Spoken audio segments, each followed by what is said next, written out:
Can you tell me about the project of Promare and Riot right now? Okay, it's called the Promare Preschool iShine Talent Camp. So, this is a talent camp which is open for all children 47 years old, free admission siya. So, we call it a camp kasi if you notice, if you go to the site, there's three parang major areas. We call it to observe, play, and encourage. So these three words kasi are parang is Promare Preschools parang advice for parents on how they could develop their child's talent. So kunyari, observe. Observe is our play, our stage area. So nandun yung mga live performances, pati yung mga workshops from our partner schools. Kasi yun nga, Promare Preschool would wanna advise parents na you should observe your children. You check what their natural interests are, what talents they wanna pursue. Tapos the second area naman is play, the play area. We wanna advise parents then to play with your children. Parang when they're doing artwork, kaya when they're singing and dancing, you play and you draw with them as well. Para it gives them parang motivation to harness their talent. How many hours does the camp last? Actually, the camp is open from 10 to 6. But we have a main program which starts around mga 2 to 5. So what happens from 10 to 2 is that our partner schools have teacher workshops also. They also feature their own products from their workshops. Yun nga, to be a source of inspiration for the children.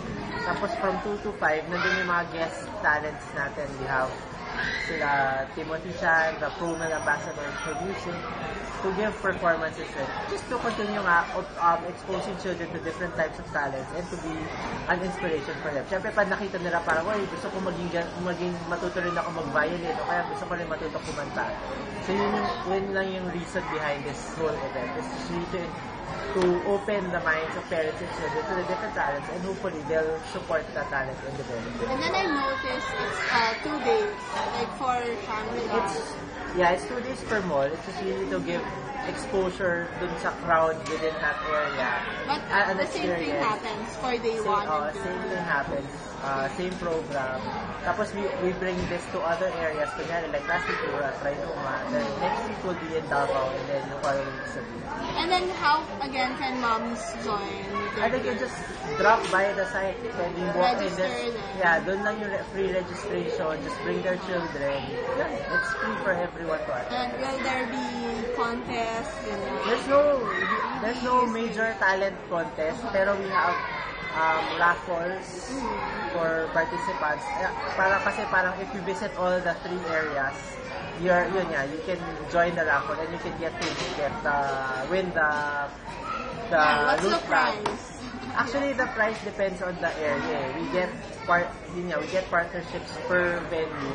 Because usually the prizes are free workshops or free sessions with their teachers.